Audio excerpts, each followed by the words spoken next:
Okay, బైబిల్లో నుండి ఎఫెసీయులకు రాసిన పత్రిక మొదటి అధ్యాయము 10వ వచనాన్ని చదువుకుందాం. ఎఫెసీ పత్రిక 1వ అధ్యాయము 10వ వాక్యము. ఈ సంకల్పమును బట్టి ఆయన పరలోకములో ఉన్నవే గాని భూమి మీద ఉన్నవే గాని సమస్తమును క్రీస్తునందు ఏకముగా సమకూర్చవలనని తనలో తాను నిర్ణయించుకొనెను. చాలు. మనం ఈరోజు ఏం వింటున్నామంటే దేవుని సంకల్పం ఏమిటి, పార్ట్ 1. సంకల్పాన్ని గురించిన విషయాలు మనం తెలుసుకోవాలి. సంకల్పాలని చేసింది ఎవరు? సంకల్పము అంటే ఏంటి? దేవుని సంకల్పాన్ని గురించి మనం నేర్చుకోవాలి, కంపల్సరీ తెలుసుకోవాలి. ఎఫెసీ పత్రిక 1వ అధ్యాయం 10వ వచనంలో ఏం రాయబడ్డదంటే, ఈ సంకల్పాన్ని బట్టి అంటే ఏమర్థమైంది మనకు అక్కడ అంటే, దేవుడికట ఈ జగత్ పుట్టక మునిపే ఆయనకి ఒక సంకల్పం ఉందని, ఆ సంకల్పం జగత్ పుట్టక మునిపే ఆయన వేసుకున్నాడని, జగత్కు ముందే వేయబడినటువంటి ఆ సంకల్పము ఈరోజు ప్రపంచమంతా నెరవేరుతూ ఉందని మనం గ్రహించాలి.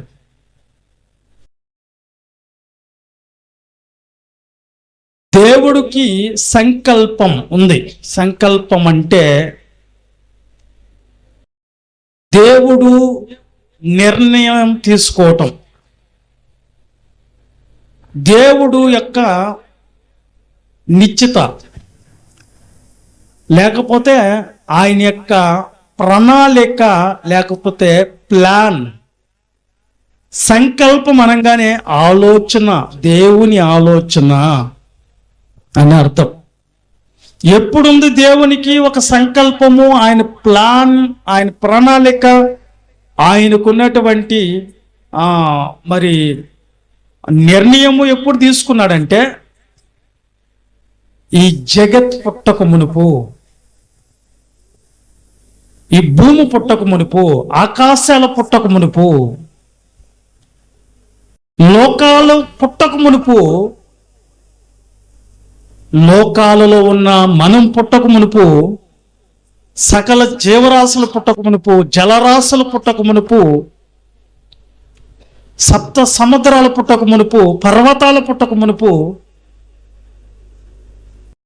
ఎవ్వరు లేనప్పుడు దేవుడు వేసుకున్నటువంటి ప్లాన్, దేవుని ఆలోచన ఎప్పుడు అంటే, ఇవేవి లేనప్పుడు దేవుడు ఆలోచన చేశాడు ఇవన్నీ కావాలని.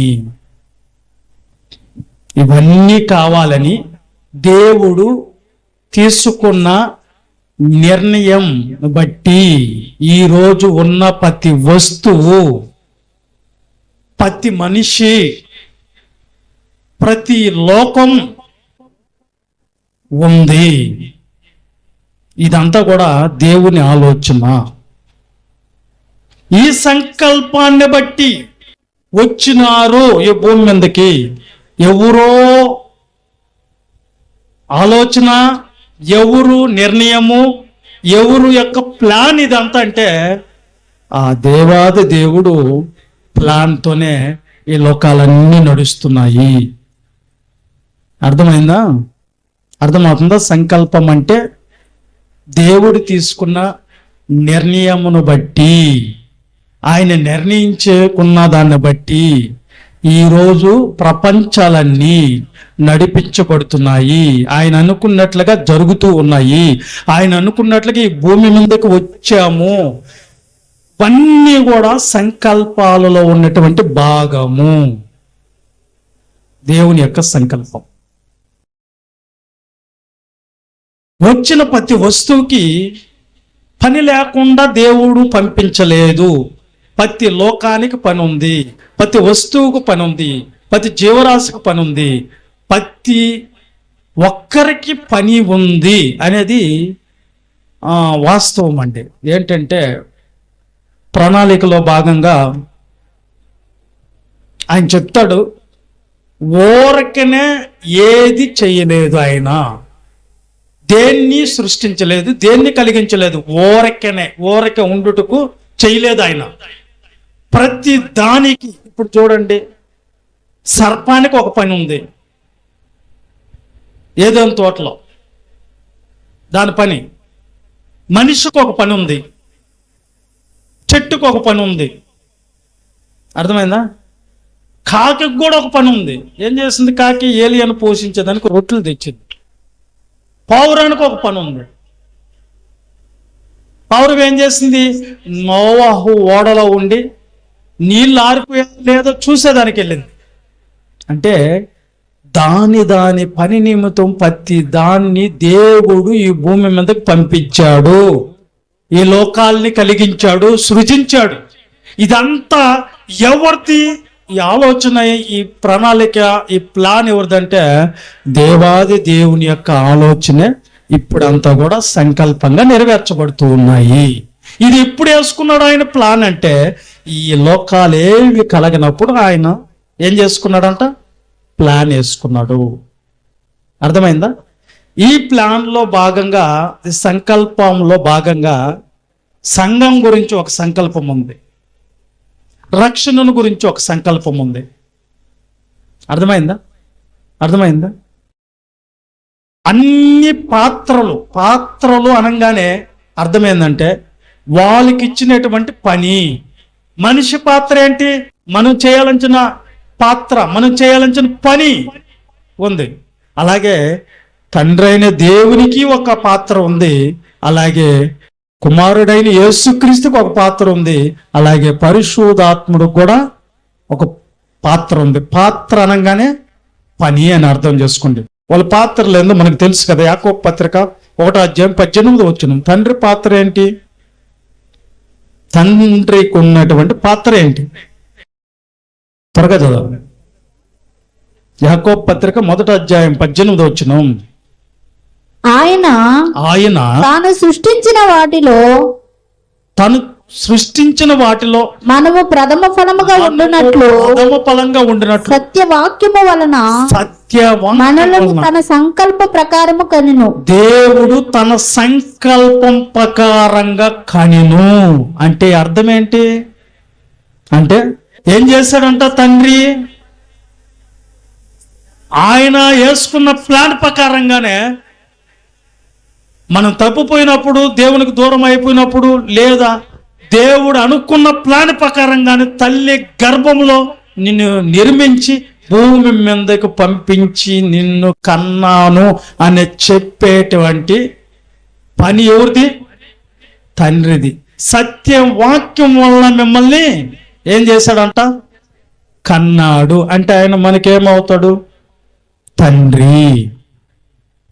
పాత్ర, ఆయన పాత్ర ఉందా?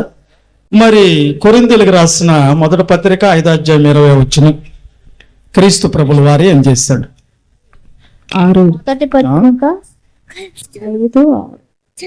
1 కొరింథీ పత్రిక 6:20 చదువు. విలువ పెట్టి కొనబడిన వారు గనుక మీరు విలువ పెట్టి కొనబడిన వారు గనక మీ దేహముతో దేవునిని మహిమపరచండి. అంటే క్రీస్తు ప్రభుల వారు కొన్న దేవురు, మనల్ని కొన్న దేవురు. అంధకార సంబంధమైన చీకటిలో ఉన్నప్పుడు, పాపములో మగ్గిపోయినప్పుడు, దేవునికి దూరం అయిపోయినప్పుడు, మన పాపాల నిమిత్తం ఏం చేస్తాడు క్రీస్తు ప్రభుల వారు? మనల్ని కొన్నాడా? కొన్నాడు. ఏం పెట్టి కొన్నాడు? విలువ పెట్టి కొన్నాడంట. విలువ పెట్టి కొన్నాడు. ఏంటి ఆ విలువ? పేతురు రాసిన మొదటి పత్రిక 1వ అధ్యాయం 18 వచనం. ఏం పెట్టి కొన్నాడంట మనల్ని? పితృపారంపర్యమైన మీ వ్యర్థ ప్రవర్తనను విడిచిపెట్టునట్లుగా వెండి బంగారముల వంటి క్షయ వస్తువుల చేత క్షయమైపోయే వస్తువుల గాక మీరు విమోచింపబడలేదు గాని విమోచింపబడలేదు, అమూల్యమైన రక్తము అనగా నిర్దోషము నిష్కళంకమునకు గొర్రె పిల్ల వంటి రక్తము చేత మిమ్మల్ని కొన్నాడు కదా. చాలు. అంటే కొన్నవాడు ఏమవుతాడు? మనకు యజమానుడు అవుతాడు. మనము తప్పుపోయాము, దేవుడికి దూరం అయిపోయాము. మన పాపాలకి పరిశుద్ధమైన రక్తం సిందించాలి. మేకల రక్తం, గొర్రెల రక్తం, కోడెల రక్తము మనిషి పాపాలను తీసివేయటం అసాధ్యము. అయితే ఎవరో పుణ్యాత్ముడు రావాలి, ఆయన రక్త మాంసాల్లో రావాలి. ఆ రక్త మాంసాల పరిశుద్ధమైన రక్తం మన పాపాల కోసం సిందించాలి. ఆయన క్రీస్తు ప్రభువువారు ఏం చేస్తాడు? విలువ పెట్టి మనల్ని కొన్నాడు. అంటే పరిశుద్ధమైన అమూల్యమైన రక్తంతో మనము కొనబడ్డాము అనేది అర్థమైంది. అంటే ఈయన మనకు యజమానుడు. పరిశుద్ధాత్మను గురించి యోహాను సువార్త 16వ అధ్యాయం 13. అయితే ఆయన అనగా సత్యస్వరూపి అయిన ఆత్మ వచ్చినప్పుడు మిమ్మును సర్వసత్యంలోనికి నడిపించును. సర్వసత్యంలోనికి నడిపిస్తాడు. అంటే నడిపించే ఆయన మనకి ఏమవుతాడంటే నాయకుడు.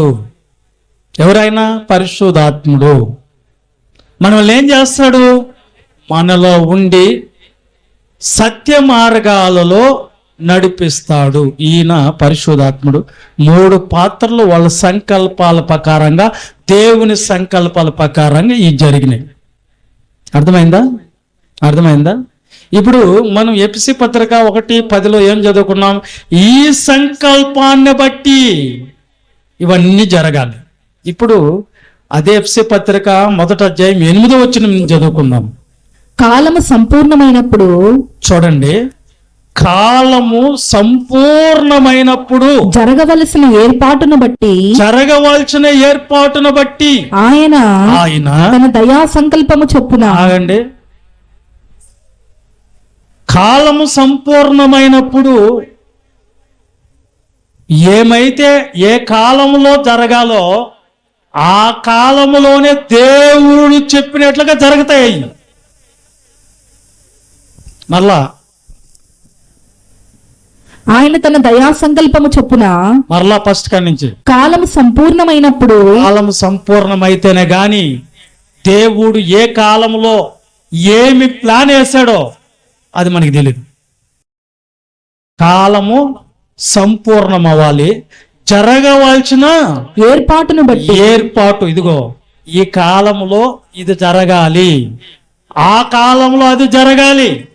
దేవుడు ఎలాగైతే జరిగించాలనుకున్నాడో అలాగే జరిగిస్తాడంట. ఏమేం చెయ్యాలో ఆ కాలం వస్తేనే జరుగుతాయి. కాలం రాకుండా దేవుడు చెప్పింది జరగదు. ఏ కాలంలో మనకు బయలుపరచాలో ఆ కాలంలోనే మనకు బయలుపరుస్తాడు. ఏ కాలంలో మనకు రక్షణ ఇవ్వాలో ఆ కాలంలోనే రక్షణ ఇస్తాడు. ఎప్పుడు ఆయన పరలోకం తీసుకోవాలో అప్పుడే తీసుకోపోతాడు. ఇదంతా ఎవరి ప్లాన్? ఇదంతా జరిగేదంతా ఎవరి ప్లాన్?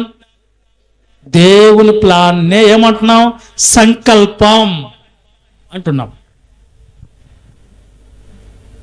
దేవుని విధి నిర్ణయం అంటున్నాం.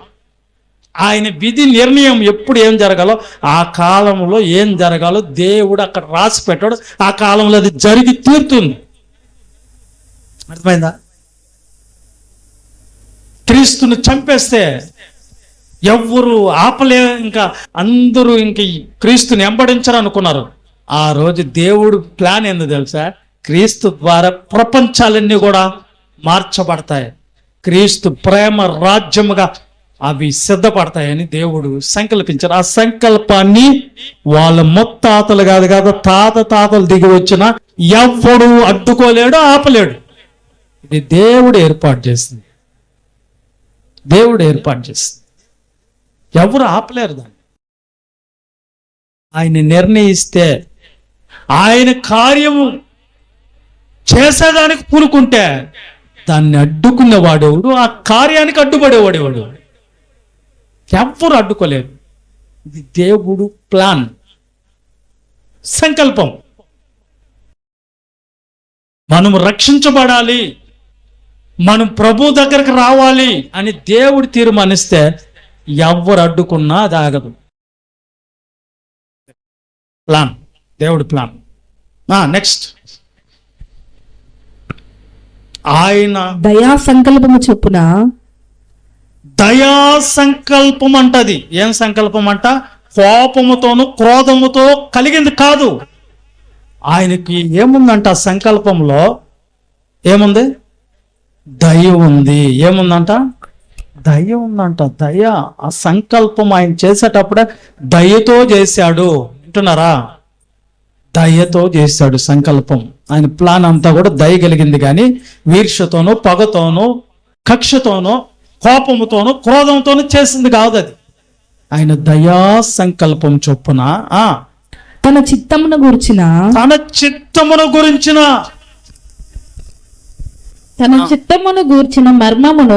మర్మమును మనకు తెలియజేస్తున్నాడు. ఏం చేశాడంట? ఆయన చిత్తమేంటో అది మనకు తెలియదు, అది మర్మంగా ఉంది, దైవ రహస్యం. అది తెలియదు మనకు. కానీ ఆయన చిత్తం అంటే ఆయన ఇష్ట ప్రకారమైనటువంటి ఆ రహస్యము మనకు సంపూర్ణమైన జ్ఞాన వివేచన కలుగుటకు ఆ కృపను మన ఎడల విస్తరింపజేసెను. ఆ కృపను ఏం చేశాడంట? విస్తరింపజేశాడంట. ఏంటి ఆ కృప? ఈ సంకల్పమును బట్టి. ఏంటి ఆ కృప అంటే ఇప్పుడు చెప్తున్నాడు. ఈ సంకల్పము బట్టి ఆయన పరలోకములో, ఆయన ప్లాన్ ఏంటంటే పరలోకములో ఉన్నవే గాని భూమి మీద ఉన్నవే గాని సమస్తమును క్రీస్తునందు ఏకముగా సమకూర్చుకోవాలని తనలో తాను నిర్ణయించుకును. ఇప్పుడు మీరు గమనించాలి అక్కడ ఏంటి ఆ సంకల్పం అంటే, పరలోకములో ఉన్నవు గాని భూమి మీద ఉన్నవు గాని క్రీస్తునందు ఏం చేసుకోవాలనుకున్నాడు? ఏకముగా సమకూర్చుకోవాలని తనలో తను నిర్ణయించుకున్నాడు. ఇది దేవుడి యొక్క నిర్ణయం. అది ఎవరికి చెప్పలేదు, ఎవరికి తెలియదు. ఆయన ఒక్కడే నిర్ణయించుకున్నాడు. నిర్ణయించుకునేది ఎక్కడ? డిసిషన్ తీసుకునేది ఎక్కడ? నిర్ణయాన్ని ఎక్కడ తీసుకుంటాం మనం? నిర్ణయించుకునేది ఎప్పుడు? మనస్సులో. మనసు అనగా ఆలోచన కేంద్రం, అంతేనా? ప్లాన్. హృదయము నిర్ణయించుకున్నాడు. ఆయన ఒక్కడ ఎవరికి చెప్పలా. ఆయన దేవుడు నిర్ణయించుకున్నాడు, నిర్ణయం తీసుకున్నాడు, సంకల్పం చేసుకున్నాడు. ఆయన క్రీస్తునందు ఇవన్నీ నేను సమకూర్చుకోవాలి. ఏవేవి? పరలోకంలో ఉన్నవి కానీ భూమి మీద ఉన్నవి కానీ క్రీస్తునందు నేను ఏకం చేసుకోవాలి అని ఆయన నిర్ణయించుకున్నాడు. ఇది సంకల్పం. ఏంటి ఇంతకీ మనకి చెప్పాలి కదా. ఆయన ఎలా చేసుకున్నాడు?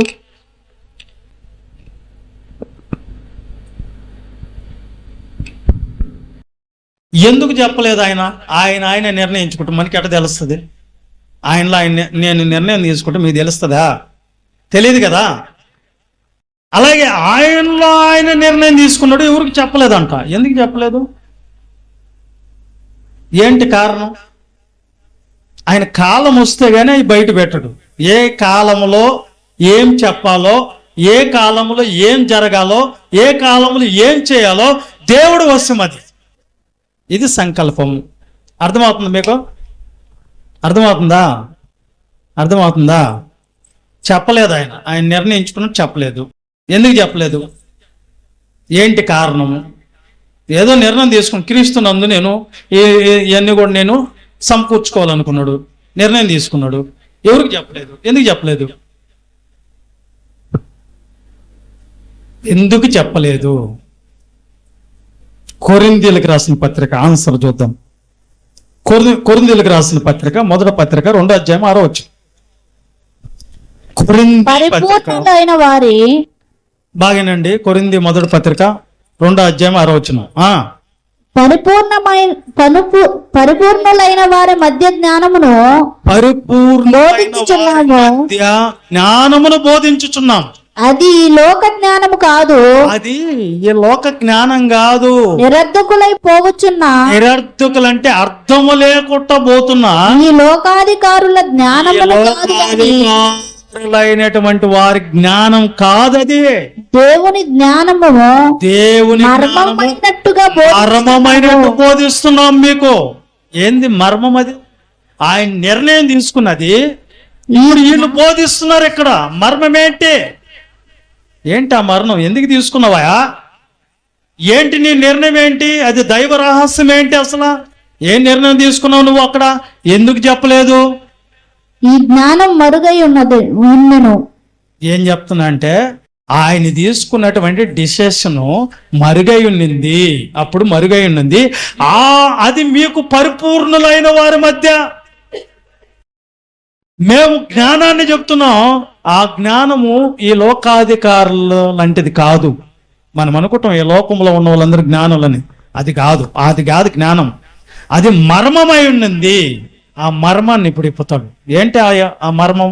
జగదుత్పత్తికి ముందుగా అంటే లోకాలను కలిగించుకు మునుపు దీనిని దేవుడు మహిమ నిమిత్తము నియమించెను. ఇది అంట ఈ మర్మము ఆయన తీసుకునేటువంటి సంకల్పము, ఆయన తీసుకునే నిర్ణయం అంట. ఏందంట అది? మన మహిమ నిమిత్తము నియమించను. దీన్ని మరుగుగా చేస్తున్నాడు, రహస్యంగా పెట్టున్నాడు అంట. అది ఇప్పుడు చెప్తాడు. ఏందది? అది లోకాధికారులలో వాడికి తెలియదు. ఎవరి దగ్గర పోతారు మీరు దేవుని మనసు తెలుసుకున్న దాని కొరకు? ఎవరు చెప్తారు మీకు దేవుణ్ణిలో ఉన్నటువంటి ఆలోచనలు? కనుక ఎవరికి లోక అధికారులు, లోక జ్ఞానులు గాని, శాస్త్రులు గాని వీళ్ళెవరికి తెలియదు. అది వారికి తెలిసి ఉండిన ఎడల అది ఒకవేళ లోకములో ఉన్న వాళ్ళ జ్ఞానులు ఎంతమంది ఉన్నారో, శాస్త్రం తెలిసిన వాళ్ళు ఎంతమంది ఉన్నారో, వీళ్ళందరికీ అది తెలిసి ఉంటే మహిమా స్వరూపుడైనటువంటి ప్రభువుని సిలువ వేయకపోయిందరో. ఇది ఆయన తీసుకున్న నిర్ణయము. ఏదది? ఏం తీసుకున్నాడు ఆయన నిర్ణయం? సంకల్పంలో భాగము. అర్థం కావట్లా నేను చెప్పేది? అర్థం కావట్లేదా? ఏంది దేవుడు నిర్ణయించుకున్న సంకల్పంలో అంటే? ఆయన నిర్ణయం తీసుకున్నాడు, చెప్పలేదు. లోకాధికారులకు అది బయలుపరచబడలేదు. జ్ఞానులకు అది మరుగు చేయబడింది. అది ఏంటి అంటే ఇదిగో మహిమా స్వరూపుడగు ప్రభువుని సిలువ వేయకపోయిందరు. ఆయన ఎవరో కాదండి, మహిమ కలిగినటువంటి ప్రభు. ఆయన ఎవరో వీళ్ళకి తెలుసుంటే సిలువ వేయలేరు. సిలువ వేయకపోతే ఏం జరగదు అక్కడ? చెప్పండి. సిలువ వేయకపోతే రక్షణ లేదు. అందుకని ఆయన సిలువ అయిపోయినంత వరకు అది మరుగు చేశాడంట దేవుడు. ఆ కాలంలో బయలుపరచలేదు. అందుకని అపోస్తులు వచ్చి దాన్ని బయటికి తీశారు. ఏంటది అంటే మహిమా స్వరూపుడైనటువంటి ప్రభు మన రక్షణ నిమిత్తం, మన కోసం, సర్వ మానవ కోటి కొరకు ఆయన రక్తాన్ని సిందించి ఆయన రక్షణను అనుగ్రహించాడు. ఇది మర్మం. దేవుడు తీసుకునేటువంటి డిసిషన్, ఆయన యొక్క నిర్ణయం, ఆయన తీర్మానం, ఆయన ఎవరో తెలుసుంటే ఈ భూమి మీద ఆయన సంచరించేటప్పుడు, ఆయన ఈ భూమి మీద తిరిగేటప్పుడు ప్రభు ఎవరో ప్రజలకు దేవుడు ముందే చెప్పుంటే ఆయన సిలువ వెయ్యబడడు, ఆయన చంపబడడు, మనకు రక్షణ కలగదు. కాబట్టి ఆయన సిలువ వేసినంత వరకు ఆయనని దేవుడు ఆ విషయాన్ని మరుగు చేశాడు, ఆయనలో పెట్టుకున్నాడు. ఇది సంకల్పంలో భాగం. ఏం చెప్పుకున్నాం ఇప్పుడు మనము? ఏం చెప్పుకున్నాం? సిలువ వెయ్యబడాలి, సమాధి చెయ్యబడాలి, పునరుద్ధానుడిగా లేపబడాలి. ఇది దేవుడి యొక్క సంకల్పంలో భాగం. మహిమా స్వరూపుడైనటువంటి ప్రభువులాగా వచ్చారనుకో, ఆయన పట్టుకునేది ఎవరు? ఆయన్ని సిలువేసేది ఎవరు? అందుకనే క్రీస్తు ప్రభువుల వారు రియల్ హీరో, సహాయకులకు సహాయకుడు, రక్షకుడికి రక్షణలకి రక్షకుడు, పాపులకి రక్షకుడు, కరుణామయుడు, దయామయుడు, ప్రాణంతో సైతం త్యాగం చేసినటువంటి త్యాగశీలుడు క్రీస్తు ప్రభుల వారు. అందుకని ఆయన ఎవరో వీళ్ళకి తెలియదు, ఈ జ్ఞానులకి ఎవరికి తెలియదు, మనుషుల్లో ఎవరికి తెలియదు. తెలియక వాళ్ళు ఆయన పట్టుకొని సిలువేసేశారు. ఆయన ఎవరు అసలు అని మళ్ళీ అపోస్తులు ఎక్కడ చెప్పారంటే, ఆయన ఎవరు అనేది మళ్ళీ ఎక్కడ చెప్పేశారంటే అపోస్తుల కార్యాలు 3వ అధ్యాయం 10వ వచనం. ఆయన ఎవరో మీకు తెలుసా అని మళ్ళీ చెప్పారు. ఆయన ఎవరో మీకు తెలుసా? చంపితిరి గాని ఏం చేశారంట? మీరు జీవాధిపతిని చంపితిరి గాని. మీరు సిలువేశాడే క్రీస్తు ప్రభులో ఎవరు అనుకున్నారు? ఆయన జీవాధిపతి. ఎవరైనా జీవానికి అధిపతి. మీరు చంపినటువంటి క్రీస్తు ఎవరో కాదు, జీవానికి అధిపతి. జీవం కలిగిన వాడు ఆయన. కలిగిన వాడిని మీరు చంపుటయా? ఆయన చచ్చిపోయి ఊరుకున్నటయా? ఎంతో మంది మహానుభావులు వచ్చారు, సమాధి చేయబడ్డారు, కుళ్ళిపోయేసే వాళ్ళు లేదు. కానీ ఇంకొక మర్మం చెప్తున్నాడు ఈయన, జీవాధిపతిని మీరు ఏం చేశారంట? చంపితిరి గాని దేవుడు ఆయనను మృతులలో నుండి లేపెను. అందుకు మేము సాక్షులము. ఇక్కడ మనం జీవాధిపతి అయినప్పుడు, జీవాధిపతి ఈయన అయినప్పుడు మళ్ళీ ఆయన్ని లేపటం ఏంది? మళ్ళాడ లేయలేడా? ఆయనకి ఆ శక్తి లేదా? ఉంది. ఎందుకు ఉంది? మీరు చదవండి 2వ అధ్యాయం 24వ వచనం, అపోస్తల కార్యాలు. దేవుడు లేపితేనే గాని ఆయన లేలేడా? మరణము ఆయనను బంధించి ఉండుట అసాధ్యము గనక దేవుడు ఆయన్ని వేదనలు తొలగించి ఆయనను లేపెను. అంటే ఒకవేళ దేవుడు లేపకపోయినా కానీ లేలేడా అంటే ఖచ్చితంగా మరణం ఆయన్ని బంధించలేదు, లేసి తీరాలొచ్చింది. మరణము ఆయన్ని బంధించుండట అసాధ్యము. ఎందుకు? ఆయన జీవానికే అధిపతి. ఆయన జీవాన్ని ఇస్తున్నటువంటి ప్రభు. ఆయన జీవాధిపతి అయినప్పుడు ఆయన లేలేడంటే లేస్తాడు. కానీ మీనింగ్ ఏంటంటే దేవుడికి ఘనత రావాలా. ఈ దేహంలో ఉన్నప్పుడు, ఈ దేహంలో ఏం జరిగినా కానీ దేవుని చిత్త ప్రకారంగా దేహంలోకి వచ్చిన ఎవరైనా సరే, అవి దేవదూతలైనా దేవుని కుమారులైనా, ఏ శక్తులు వచ్చినా ఆ శక్తులు ఈ భూమి మీద దేవునికి లోబడి తీరాలంచింది, దేవుడి తీర్పులోనికి రావాలంచింది. కాబట్టి ఈయనెవరో ఈ ప్రజలకు తెలియలేదు. ఇప్పటికి కూడా క్రీస్తు ప్రభుల వారిని అర్థం చేసుకునే దాంట్లో అందరూ విఫలం అవుతున్నారు అనేది ఇది నగ్న సత్యం. కనుక అందుకే చెప్తున్నాడు, ఆ మహిమా స్వరూపుడైనటువంటి ప్రభువును ఆయన ఎవరో తెలుసుంటే సిలువేయరు. నెక్స్ట్, ఆయన జీవానికి అధిపతి. మరణం ఆయన్ని ఉంచుట అసాధ్యము. ఇది ఒక సంకల్పములో భాగము.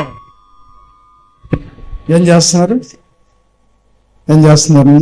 కాబట్టి ఆయనకి శక్తి లేదంటే శక్తి ఉంది. యోహాను సువార్త 10 అధ్యాయం 17 వచ్చింది. యోహాను సువార్త 10 అధ్యాయం 17 వచ్చింది.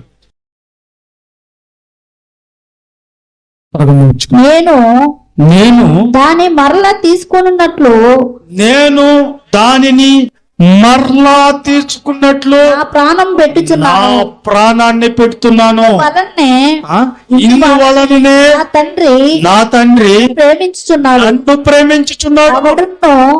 ఎవడును ఎవడును తీసుకొనుడు. నా ప్రాణం ఎవరు తీసుకోలేడు. నా అంతట నేనే పెట్టుచున్నాను. దాన్ని పెట్టుచున్నాను. దాన్ని పెట్టుటకు నాకు అధికారం కలదు. దాన్ని పెట్టుటకు నాకు అధికారం ఉంది. దాన్ని తీసుకున్నట్టుకు నాకు అధికారం కలదు. దాన్ని పెట్టుటకు నాకు అధికారం ఉంది. దాన్ని తీసుకున్నట్టుకు నాకు అధికారం ఉంది. అంటే ప్రాణం పెట్టేవాడి కంటే అంత ప్రేమ కలిగిన స్నేహితుడు కానీ ప్రేమకురాలు కానీ ఎవరు లేరు. ప్రాణాన్ని పెట్టేసి అంత ప్రేమ ఎవరు చూపించారు చెప్పండి? నిజంగా చెప్పండి, ఎవరు చూపించారు ఆ ప్రేమ? ప్రాణాన్ని పెట్టేస్తారా మన కోసము? పెడతారా? ఎవరైనా పెడతారా? ప్రాణానికి నా ప్రాణం అంటారు కానీ ప్రాణానికి ఆరో ప్రాణం అంటారు ఒక ఆమెకి. ఉట్టి ప్రేమ అదే. కానీ యేసుక్రీస్తు ప్రేమ రియల్ లవ్, జీసస్ క్రైస్ట్.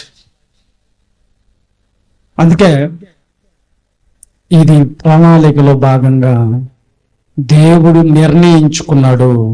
ఆ నిర్ణయాన్ని చెప్పలేదు, ఆ సమయం వచ్చినప్పుడు బయలుపరచుడు. ఆయన మహిమా స్వరూపుడు, ఆయన జీవానికి అధిపతి. ఆయన మీకోసం ఏం చేశాడు? మన కోసం ఏం చేశాడు? ప్రాణము పెట్టాడు. ప్రాణం పెట్టాడా? పెట్టలేదా? మరి మీరేం పెడుతున్నారు? ఏం పెడుతున్నారు చెప్పండి. ఏం పెట్టారు మీరు? ఏం పెట్టడంలే అంటే దొంగ ప్రేమకులు మీరందరూ దొంగ ప్రేమకులు. ఉత్తి ప్రేమ అంటారు కానీ ప్రాణం పెట్టేంత ప్రేమ లేదు. నా ప్రాణం ఇచ్చేస్తా అంటది ఒక ఆమె. ఇంకొక నా ప్రాణం ఇచ్చేస్తా నీకంటది. నిజంగా ఆ సందర్భం వచ్చినప్పుడు చూస్తే ప్రాణం కాదు కదా, వాళ్ళ దగ్గర ఒక వస్తువు తీసుకునేదానికి నేను ఎందుకు ఇస్తాను నీకు అంటారు. ప్రేమ, ఈ మనుషుల ప్రేమ. కానీ ప్రాణం పెట్టేవాడి కంటే అధికులు ఎవరు లేరు. కాబట్టి ప్రణాళిక అనేది దేవునిది. అందులో భాగంగా 3 పాత్రలుగా వాళ్ళు చేస్తున్నారు. అదంతా